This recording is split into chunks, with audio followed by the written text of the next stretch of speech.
మన VVIT university, absolute discipline, absolute education.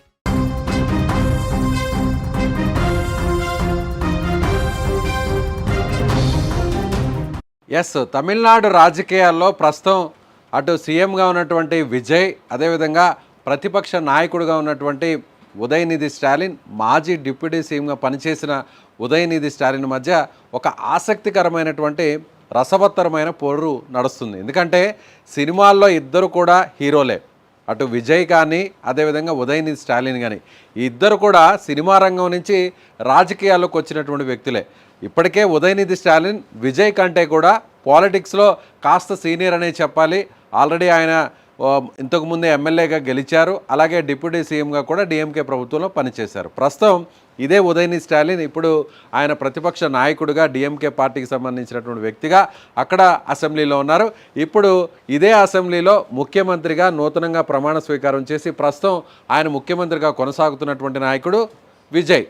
ఇప్పుడు ఇద్దరి మధ్య కూడా ఒక రసవత్తరమైనటువంటి పోరు నడుస్తుంది. ఎందుకంటే ఉదయనిధి స్టాలిన్ చేస్తున్నటువంటి కామెంట్స్కి, ఆయన ఇస్తున్నటువంటి స్పీచ్కి సున్నితంగానే కౌంటర్ ఇస్తున్నాడు విజయ్. జనరల్గా సినిమాల్లో ఇలాంటి ఒక మంచి మంచి సన్నివేశాలను, కథాంశాలను మనం చూస్తుంటాం. ఇటీవల ఒక ట్రెండ్గా మారినటువంటి విషయం తెలిసిందే. సినిమాలన్నీ కూడా సూపర్ హిట్ అవ్వాలంటే అందులో నాయకుడు, ప్రతినాయకుడు ఇద్దరు కూడా సమ ఉజ్జీలుగా ఉండాలంటే మంచి అదే స్థాయిలో ఉన్నటువంటి హీరోకి తగ్గట్టుగా ఉన్నటువంటి ప్రతినాయకుడిని పాత్రని ఎంచుకుంటున్నారు. ఆ క్యారెక్టర్లో కూడా గతంలో హీరోలుగా ఉన్నవాళ్ళు, లేదంటే హీరోగా కంటిన్యూ అవుతున్నటువంటి వారిని తీసుకొచ్చి ఆ క్యారెక్టర్లో నటింపజేయడంతో ఆ సినిమాలన్నీ కూడా ఇప్పటివరకు కూడా గ్రాండ్ సక్సెస్ సాధించినటువంటి విషయం తెలిసిందే. ఇప్పుడు అది బాలీవుడ్ అయినా, టాలీవుడ్ అయినా, కోలీవుడ్ అయినా ఏదైనా కూడా ప్రస్తుతం ఈ ట్రెండ్ అనేది నడుస్తుంది. ఇప్పుడు సరిగ్గా తమిళనాడు పాలిటిక్స్లో కూడా అదే నడుస్తుందనే చెప్పాలి. ఇద్దరు నాయకుల మధ్య, ఇద్దరు హీరోల మధ్య నడుస్తున్నటువంటి ఈ ఆసక్తికరమైన ఫైట్ సో అందరికి కూడా ఒక రకమైనటువంటి ఎంటర్టైన్ చేస్తుంది. మరోవైపు పాలిటిక్స్ని కూడా హీటెక్కిచ్చేలా చేస్తుందనే చెప్పాలి. అదేంటంటే విజయ్కి సంబంధించి మొదట విజయ్ వైపు ప్రమాణ స్వీకారం చేసిన తర్వాత అటువైపు కూడా చూడకుండా వెళ్ళిపోయాడు. ఎమ్మెల్యేగా ప్రమాణ స్వీకారం చేసిన తర్వాత అసెంబ్లీలో ఉదయనిధి స్టాలిన్. ఆ తర్వాత ఇచ్చినటువంటి స్పీచ్లో కూడా విజయ్కి కౌంటర్ ఇచ్చారు. విజయ్ ప్రభుత్వం ఒక సుస్థిరమైనటువంటి ప్రభుత్వం కాదు, మైనార్టీ ప్రభుత్వం. సో విజయ్ ప్రభుత్వం వేరే పార్టీల దగ్గర నుంచి అద్దెకు తెచ్చుకున్నటువంటి ఆ పార్టీలను, ఆ పార్టీల సపోర్ట్తోనే విజయ్ ప్రభుత్వం కొనసాగుతుందని విమర్శించారు. ఆ వెంటనే విజయ్ అందుకు కౌంటర్గా ఏమీ మాట్లాడకుండానే మాది మైనార్టీ ప్రభుత్వం, మేము ఇతర పార్టీల సపోర్ట్తోనే ప్రభుత్వాన్ని ఏర్పాటు చేశామని సున్నితంగానే చెప్తూనే మైనార్టీలో ఉన్నటువంటి ప్రజలకు కూడా అండగా నిలిచేటువంటి ప్రభుత్వం కూడా మాదే అంటూ కూడా ఆయన చెప్పడం జరిగింది. సో ప్రజల విషయంలో మేము ఎక్కడ కూడా కాంప్రమైజ్ కాము, ప్రజలకు అందించేటువంటి పాలన విషయంలో ఏమాత్రం కూడా రాజీ పడము అనేటువంటి విషయాన్ని కూడా ఇప్పటికే విజయ్ చెప్పడం జరిగింది. అదేవిధంగా విజయ్ నేరుగా వాళ్ళ ఇంటికి వెళ్ళి స్టాలిన్ని కలవడం, ఇప్పటికే ముఖ్యమంత్రిగా పనిచేసిన వ్యక్తి దగ్గర నుంచి ఆశీస్సులు తీసుకోవడం చూసాం. అప్పుడు మాత్రం నేరుగా ఇదే ఉదయనిధి స్టాలిన్ నేరుగా విజయ్ని అక్కడ ఆయన స్వాగతం పలకడం, బయట ఇంటి బయట వచ్చి గేటు బయట ఆయన డోర్ బయట వచ్చి ఆయన్ని ఆలింగనం చేసుకొని నేరుగా తండ్రి వద్దకు తీసుకెళ్ళాం. ఇదంతా కూడా చూసాం. అయితే నిన్న తర్వాత 2 రోజుల తర్వాత జరిగినటువంటి పరిణామాలు, 2 రోజుల తర్వాత ఇద్దరి మధ్య మాటల యుద్ధం హీటెక్కిస్తుంది. ముఖ్యంగా ఉదయనిధి స్టాలిన్ గతంలో చేసిన విధంగానే అధికారంలో ఉన్నప్పుడు, ఉప ముఖ్యమంత్రిగా ఉన్నప్పుడు చేసినటువంటి వ్యాఖ్యల్ని ఆయన మళ్ళీ తిరిగి కొనసాగించారు. ఆ వ్యాఖ్యలు వివాదాస్పద వ్యాఖ్యల్ని ఆయన కట్టుబడి ఉన్నారు.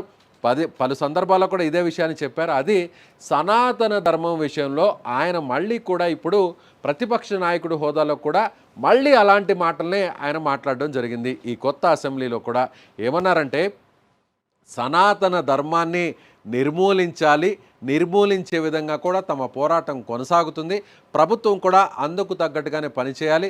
ద్రవిడ సిద్ధాంతానికి తాము కట్టుబడి ఉన్నాము అనేటువంటి విషయాన్ని మళ్ళీ ఉద్ఘాటించారు. గతంలో డిప్యూటీ సీఎంగా పనిచేసిన టైంలో ఏం మాట్లాడారో ఇప్పుడు మళ్ళీ కూడా ప్రతిపక్ష నాయకుడిగా ఉన్నటువంటి ఆ హోదాలో కూడా అదేవిధంగా ఉదయనిధి స్టాలిన్ మాట్లాడారు. అయితే ఈ విషయం మీద టీవీకే ప్రభుత్వానికి సంబంధించినటువంటి నాయకులు కానీ, ముఖ్యమంత్రి విజయ్ కానీ ఎక్కడా కూడా స్పందించలేదు. కానీ తాను ఎక్కడా కూడా కౌంటర్ స్పీచ్ రూపంలోనో కామెంట్స్ రూపంలో ఇవ్వకుండానే తన వ్యవహార శైలి, తను ఆచరిస్తున్నటువంటి పద్ధతితోనే సమాధానం చెప్పాడు విజయ్. అదేంటంటే తమ ప్రభుత్వం ముఖ్యమంత్రిగా తానున్న టైంలో సో అన్ని మతాలను అన్ని సిద్ధాంతాలను తాను గౌరవిస్తాను అనేటువంటి విషయాన్ని చెప్పకనే చెప్పాడు విజయ్. అది ఎలా అంటే ఇవాళ విజయ్ హాజరైనటువంటి ముఖ్యమంత్రి హోదాలో ఆయన సూటు బూటుతో బ్లేజర్తో టక్ చేసుకొని ఏ విధంగా ఆయన సభలోకి ముఖ్యమంత్రి ఆయన నుంచి ఆయన ఇప్పటి వరకు కూడా అదే వేషభాషలో ఆయన కంటిన్యూ అవుతున్నారు, అదే వేషధారణలో ఆయన కంటిన్యూ అవుతున్నారు. అయితే ఇవాళ సభకు వచ్చేటప్పుడు ఆయన నుదుటిన బొట్టు పెట్టుకొని ముఖ్యమంత్రిగా విజయ్ హాజరయ్యారు. నిన్న ఉదయనిధి స్టాలిన్ ఏవైతే కౌంటర్ చేశారో ఆయన హిందూ ధర్మం మీద ముఖ్యంగా సనాతన ధర్మం మీద ఆయన చేసినటువంటి వ్యాఖ్యలకు కౌంటర్గానే విజయ్ ఇలా రెస్పాండ్ అయ్యారా? విజయ్ ఎక్కడా కూడా మాట్లాడకపోయినప్పుడు కూడా తాను అనుసరిస్తున్నటువంటి విధానం, తాను ఎంచుకున్నటువంటి మార్గం చూస్తే సో తనకు అన్ని మతాలు సమానం, తాను ఒక ఏ సామాజిక వర్గమో లేకపోతే ఏ మతానికి సంబంధించినటువంటి వ్యక్తి అయినా కూడా అన్ని మత సాంప్రదాయాలను ఆ సిద్ధాంతాలను తాను గౌరవిస్తున్నాననేటువంటి విషయాన్ని ఆ మెసేజ్ని పబ్లిక్లోకి పంపించడం, అదేవిధంగా ఉదయనిధి స్టాలిన్ చేసినటువంటి వ్యాఖ్యలకు కౌంటర్గానే విజయ్ ఇలా బిహేవ్ చేశాడు, విజయ్ ఈ విధంగా హాజరయ్యాడు అనేది విజయ్ పార్టీకి సంబంధించినటువంటి కార్యకర్తలు అలాగే ఆయనకు సంబంధించినటువంటి అభిమానులు కూడా ఇదే చెప్తున్నారు. గతంలో కూడా ఇదే విషయం మీద పవన్ కళ్యాణ్ జనసేన పార్టీ అధినేత AP deputy CM Pawan Kalyan అక్కడ ఉదయనిధి స్టాలిన్ ఉప ముఖ్యమంత్రి హోదాలో అధికారంలో ఉన్నప్పుడు ఆయన ఇదే అసెంబ్లీలో చేసినటువంటి కామెంట్స్ మీద కూడా చాలా సీరియస్ అయ్యారు, చాలా ఫైర్ అయ్యారు. సనాతన ధర్మం గురించి మాట్లాడడం అనేది కొంతమంది నాయకులకు ఒక ప్యాషన్గా మారిపోయింది. వాళ్ళ రాజకీయ అవసరాల కోసం, రాజకీయ ప్రయోజనాల కోసం సనాతన ధర్మాన్ని ఇక్కడ అనవసరంగా తీసుకొచ్చి రాద్ధాంతం చేసేటువంటి ప్రయత్నం చేస్తున్నారు. ఇలా రాజకీయ స్వప్రయోజనాల కోసం సనాతన ధర్మాన్ని అనవసరంగా తీసుకొచ్చి వాడుకుంటే మాత్రం ఉపేక్షించే పరిస్థితి లేదు అని గతంలోనే గట్టి కౌంటర్ ఇచ్చాడు పవన్ కళ్యాణ్. మళ్ళీ పవన్ కళ్యాణ్కి సంబంధించినటువంటి ఇచ్చినటువంటి కౌంటర్కి మళ్ళీ కూడా స్పందించారు ఉదయనిధి స్టాలిన్. ఈ ఇద్దరి మధ్య అటు జనసేన పార్టీ పవన్ కళ్యాణ్ అలాగే డిఎంకే పార్టీ అలాగే ప్రభుత్వంలో ఉన్నటువంటి డిప్యూటీ సీఎం ఉదయనిధి స్టాలిన్ మధ్య ప్రత్యక్ష పరోక్ష కామెంట్స్ అయితే నడిచాయి కొంతకాలం పాటు గత ప్రభుత్వంలో. అయితే ఇప్పుడు ఆ ప్రభుత్వం దిగిపోయిన తర్వాత మళ్ళీ ఇప్పుడు ఉదయనిధి స్టాలిన్ మళ్ళీ కూడా అదే విషయాన్ని ఆయన రిపీట్ చేశారు. అయితే ఇప్పుడు పవన్ కళ్యాణ్ ఏ విధంగా ఉదయనిధి స్టాలిన్కి కౌంటర్ ఇచ్చాడో అది ఈసారి విజయ్ మాటల రూపంలో కాకుండా తాను అనుసరిస్తున్నటువంటి విధానం, అదేవిధంగా తన చేష్టల రూపంలో ఆయన ఇచ్చాడు. తన వేషభాషలతో ఆయన హాజరైనటువంటి బొట్టు పెట్టుకొని సభకు హాజరైనటువంటి ఇవాళ అటెండ్ అయినటువంటి తీరే అందుకు ఉదయనిధి స్టాలిన్కి ఒక గట్టి కౌంటర్ ఇచ్చాడనేది ఇప్పుడు టీవీకే పార్టీ శ్రేణులు విజయ్కి సంబంధించినటువంటి అభిమానులు చెప్తున్నటువంటి మాట. తాము అన్ని మతాలను సమానంగా చూస్తాం. ఎన్నికలకు ముందు విజయ్ ఏ విధంగా వాగ్దానం చేశాడో, ప్రచారంలో ఆయన ఏ విషయాన్ని అయితే తన ప్రసంగంలో చెప్పాడో ఇప్పుడు అధికారంలోకి వచ్చిన తర్వాత కూడా అదే అనుసరిస్తున్నాడు. అందుకనే విజయ్ ఇప్పుడు హిందూ మతాన్ని గౌరవించడం, అదేవిధంగా సనాతన ధర్మాన్ని కూడా ఆయన పరోక్షంగానో ప్రత్యక్షంగానో తన వేషభాషలతో ఆయన గట్టిగా సపోర్ట్ చేస్తున్నాడు.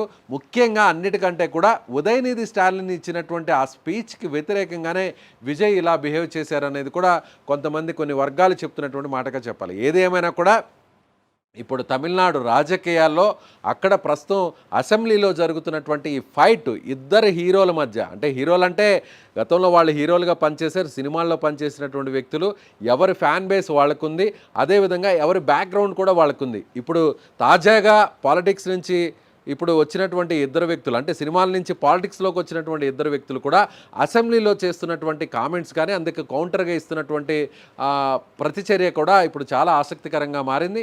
ఇప్పుడు ఉదయనిధి స్టాలిన్ చేసినటువంటి ఈ సనాతన ధర్మానికి కౌంటర్గానే విజయ్ ఇప్పుడు నుదుటిన బొట్టు పెట్టుకొని అసెంబ్లీకి హాజరయ్యారు. అదే విధంగా ఆయన ముఖ్యమంత్రి హోదాలో ప్రసంగించారనేది ఇప్పుడు కొన్ని వర్గాలు చెప్తున్నటువంటి మాట. ఏదేమైనా ఇద్దరి మధ్య జరుగుతున్నటువంటి ఫైట్ అనేది అటు మాటల ఫైట్ కావచ్చు, లేదంటే కౌంటర్స్ కావచ్చు, చాలా ఇంట్రెస్టింగ్గా తమిళనాడు పాలిటిక్స్లో మారాయి. తమిళనాడు పాలిటిక్స్తో పాటుగా తెలుగు రాష్ట్రాల్లో కూడా ఇది ఒక ఆసక్తికరమైనటువంటి అంశంగా మారిందని మనం చెప్పవచ్చు.